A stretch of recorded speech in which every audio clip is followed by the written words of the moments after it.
Bincang Asik. Baiklah, pada sore hari ini kita kedatangan narasumber kita dari pelatih renang dasar dari klub BA Syar Aquatic. Ya. Dan sebelum itu kita sebaiknya perkenalan dulu nih dari saya Insal Dagi dengan NIM 24086286 dan rekan saya Nabila Putri Sakina dengan NIM 24086381 dan rekan saya lagi Saya Lana Lawrence dengan NIM 24086154 dan Mulyadi Putra dengan NIM 24086470. terakhir Aktiva Firna Ratsirani dengan NIM 24086200 dan narasumber kita saya Mutia Febriansyah dari klub BA Syar Aquatic. Dan kami yang akan memandu podcast kita pada sore hari ini. Nah, jadi selain nih Kak sebagai pelatih renang dasar, apa sih kesibukan Kakak sehari-hari? Iya Kak. Sehari-hari saya kuliah ya. Sekarang saya kuliah di Fakultas Ilmu Keolahragaan UNP itu semester 5. Oh semester 5. Wow, keren ya Kak Mutiani. Baru semester 5 loh.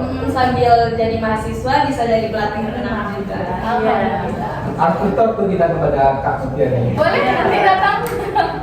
Nah, Iya. kenapa sih Kak bisa terinspirasi jadi pelatih renang nih? Iya, Kak. Oke. Awalnya tuh saya nggak suka air ya. Kenapa saya tuh bisa suka air? Itu kejadiannya tahun 2020. Saya tamat SMA, habis itu saya lanjut penerbangan nih. Setelah dari penerbangan, saya rasa nggak cocok kerja di bandara. Akhirnya saya nyobain tes segala macam tuh, masuk angkatan gitu kan. Gagal. Nah pada saat itu saya bimbel. Di sana tuh saya masuk renang privat tuh. Yang laki saya tuh Pak Maisan namanya. Sekarang bapak itu di Bandung. Ya. Jadi karena bapak itu ngajarin saya nih renang nih kayak gini. Karena pada saat bimbel itu setiap harinya renang. Jadi saya terinspirasi nih. Kayaknya kalau mau renang nih enak juga ya gitu kan. Nah makanya pada saat kuliah tuh saya bermula masuk ke UNP Aquatic. Dari UNP Aquatic itu saya pengen ngambil lisensi tapi pada saat itu belum ada. Makanya saya ngambil lisensi wasit dulu, wasit renang. Nah, kami ngambil tahun kemarin 2023 itu di Pekanbaru lisensi J. Makanya sekarang saya senang gemar melatih renang. Jadi sebelumnya tuh Pak Megar tuh jadi penerbangan dulu guys, baru jadi pelatih renang. Nah, jadi kita nih mau nanya-nanya lebih dalam lagi nih Kak. Bagaimana sih Kakak tuh bisa kayak yang terinspirasi sekali nih menjadi pelatih renang? Kayak ada nggak sih kayak Inspirasi Kakak, Kak? kayak bentuk atau mungkin kayak siapa sih idola Kakak nih sebagai pelatih renang atau nggak atlet renang lah gitu ya? Pasti kan ada idolanya tuh, Kak. Kalau atlet renang sih enggak ya. Pelatih itu saya terinspirasi karena di sana tuh saya melihat oh ini ada nih peluangnya. Karena saya kan masih mahasiswa nih. Itu mencari pekerjaan gitu, Kak. Selagi bisa produktif apa salahnya gitu kan? Iya. Buat nambah uang saku juga gitu. Iya. Nah, jadi mahasiswa nih, mahasiswi kalau mau nambah-nambah uang saku, bisa nih jadi Bisa nih. pelatih renang atau nggak gabung nih di klub BA Syar Aquatic. Iya.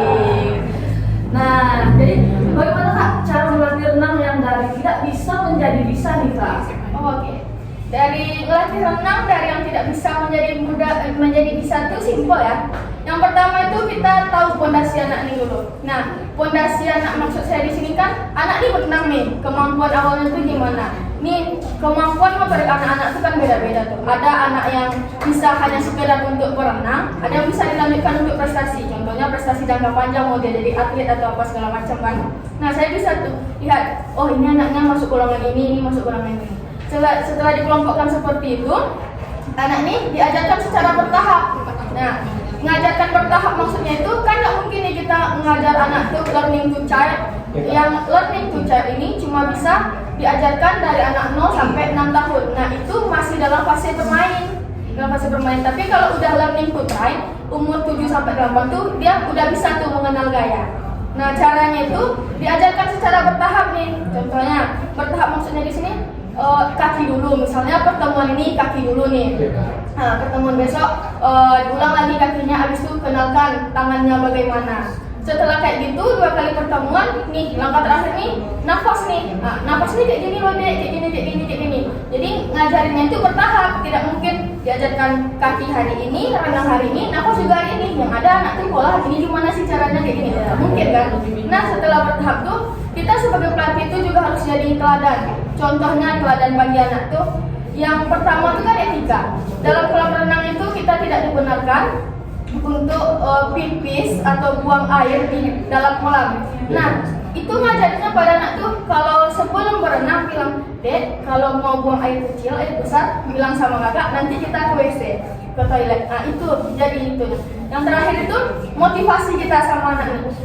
Anak ini senang kalau kita puji, makanya setiap dia belajar tuh dia udah bisa kaki. Ih kamu hebat ya, udah bisa kaki, kakak bangga, kasih pujian terus. Nah semakin kita pujian, itu anak tuh akan termotivasi nantinya dengan pujian kita. Jadi semangat itu akan membara pada saat itu. Itu berarti dari yang tidak bisa menjadi bisa. Oh betul. Jadi apa sih yang susahnya bagi kakak sebagai pelatih untuk melatih anak didik kakak? Kalau susahnya itu mungkin berbagai ya. Kalau yang pernah saya alami itu ada anak nih yang dikasih paham, kamu kakinya seperti ini, tapi dia belum bisa menangkap. Mungkin itu respon dari sang anak. Karena kita mengetahui motorik terhadap individual anak-anak itu pasti akan berbeda. Jadi sebagai pelatih itu kita harus butuh kesabaran ekstra. Itu sih. Berarti untuk saat sekarang ini umur paling rendahnya kakak untuk mengajarnya umur berapa? Saya ngajar tuh umur 3 tahun paling rendah. Udah bisa menangkap? Belum, karena umur 3 tahun itu kan learning to chat, masih masuk dalam kelompok learning to chat, itu masih aplikasi bermain di dalam air, tapi diaplikasikan sambil bermain contohnya. Contohnya dan dia nggak mau masukin kepala nih, kasih uang koin. Kamu mau nggak main sama kakak nih, ambil uang koin nih. Otomatis dia ngambil uang koin, kepalanya kan masuk. Nah, di sana kita kasih teknik pernapasan untuk anak tersebut. Jadi dia tuh kayak bertahap gitu ya? Iya, ada tahap-tahapannya. Kalau untuk usia paling tingginya usia berapa? Kalau yang kakak ajarkan untuk saat ini? Saat ini saya megang usia 20 tahun. 20 tahun. Jadi nih teman-teman semua nih kalau ada yang mau gabung juga karena kadang malu ya, kadang udah besar, jadi kayak malu juga gitu. Itu tuh nggak masalah guys. Kadang orang-orang tuh kayak mau lari renang tuh umur berapapun bisa ya kak ya. Nggak ada kata terlambat untuk belajar gitu. Nah, jadi bagaimana sih kak cara ngilangin traumanya nih kak? Dalam kadang kan kita tuh takut air, kadang ada trauma, kadang dia pernah tenggelam atau kayak yang lain deh kak gitu. Gimana sih cara ngilangin traumanya kak? Kalau menghilangkan trauma itu yang pertama dekati si anak. Dekati yang trauma tersebut, kasih paham, bilang trauma ini memang ada nih. Dia harus bisa berdamai dengan traumanya yang pertama. Setelah dia berdamai nanti kita ajarkan, ayo dong kamu masuk kolam. Ketika dia masuk kolam itu pandu. Contohnya kan orang tuh ada traumanya di laut, di kolam kan berbagai itu. Nah tingkat ketraumaan terhadap individu itu juga beda-beda. Yuk nih masuk kolam. Tahapan yang pertama untuk anak trauma itu adaptasi air. Contohnya anak nih nggak mau nih masukin kepalanya ke dalam kolam kan, suruh dia cuci wajah dulu. Cuci wajah dia dulu, habis itu suruh pegang nih tangan kakak. Ayo kita ambil nafas sama-sama. Ayo ambil nafas sama-sama. Setelah dia berani untuk masukkan kepala, ajarkan teknik pernafasan. Di dalam air tuh ambil nafasnya melalui mulut, keluarkan melalui hidung. Walaupun dia susah bilangnya, kita sebagai pelatih harus sabar gitu kan. Oh dia bisa. Setelah sampai di tahap itu, ajarkan anak tuh duduk di dasar kolam. Nah, kalau kemarin tuh saya pernah treatment anak yang trauma, itu saya suruh tuh di setiap pinggir kolam kan ada besi tuh kan. Nah, saya suruh dia duduk tuh. Pantatnya harus nempel ke lantai kolam. Habis itu pundaknya saya pegang seperti ini, tahan nafas. Mulai pertama itu dari 5 detik. Setelah 5 detik itu dia bisa tahan nafas, habis itu lanjut ke 10 detik. Nah, setelah itu dia lanjut 10 detik tuh udah bisa diam, udah relax, suruh sendiri. Nah, suruh sendiri. Setelah dia bisa melakukan itu sendiri, saya suruh ngapung di dalam air. Setelah dia bisa ngapung, ayo nih kita coba berenang. Nah, makanya setiap itu motivasi dan pujian selalu diberikan. Tapi kak, kadang kan orang melihat air yang udah hijau atau biru aja kan langsung takut gitu kan. Bagaimana menghilangkan trauma yang kayak gitu kan? Nah, itu sugesti. Karena kalau kita sudah ngomong, direspon sama otak, itu tindakan kita akan mempengaruhi. Contohnya, si adik ini takut nih, takutlah berenang kayak gini, airnya hijau pasti dalam nih, nggak bisa nih dapat kayak gitu kan. Makanya kalau si insan bilang nggak bisa, tindakan akan mempengaruhi. Makanya tindakan pribadi. iya, sugestikan, airnya dangkal ini bisa nih saya kayak gitu kan. Sugestikan diri itu kalau kalian tuh bisa, nanti berani dia timbul sendiri. Kayak gitu. Jangan sugestikan kalian tuh takut. Nah, dari itu tuh guys, cara ngilangin trauma nih dari yang takut air atau yang kayak trauma dengan air. Caranya tuh kayak kita tuh bisa tuh ngilangin trauma yang nggak ada yang nggak bisa, pasti bisa. Apalagi kita tuh bisa ngelatih renang pun kayak gitu ya guys ya. Nah, Bagi kamu sendiri nih kak sebagai pelatih renang, berapa lama sih kak untuk ngilangin trauma pada seorang anak itu kak? Nah, untuk ngilangin trauma itu macam-macam ya. Karena kembali lagi motorik anak itu ada beda-beda, tingkat ketakutan pun akan berbeda. Biasanya yang saya treatment itu untuk 8 kali pertemuan anak dia alhamdulillah udah bisa. Nanti dia tuh dites tuh, kamu bisa berenang kan? Bisa kak, tapi dia masih trauma tuh kan? Ya udah, dia berenang saya di sampingnya gitu. Tidak ada bisa sendiri. Alhamdulillah yang udah saya pernah pegang dia berani. Tinggal sugestikan lagi dirinya itu bagaimana. Tapi kak, bagi yang trauma itu masih ada kemungkinan untuk menghilangkannya kak, atau kayak dia gak trauma lagi untuk renang gitu kak? Bisa.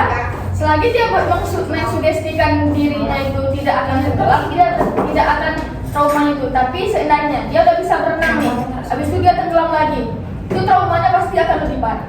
Makanya itu dia sugestikan diri kamu tuh, aku bisa nih berenang, aku nggak mungkin tenggelam, aku kan berani gitu kan.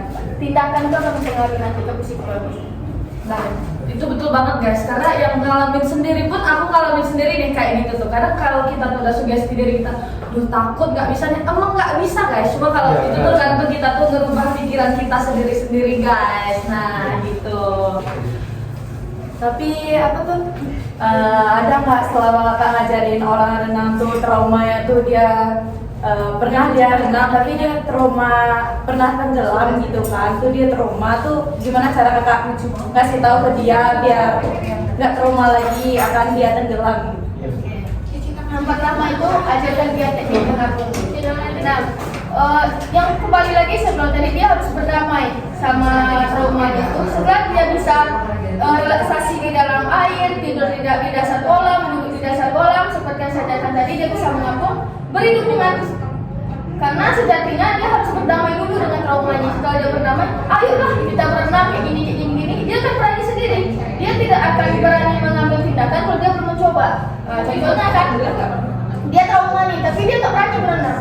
Otomatis dia akan terjebak di zona toksik itu terus kan. Nah makanya setelah beri dukungan, dampingi dia, support dia, ayo ajak berenang. Nanti dia setelah berenang tuh dia kan rasain tuh kedalaman air itu.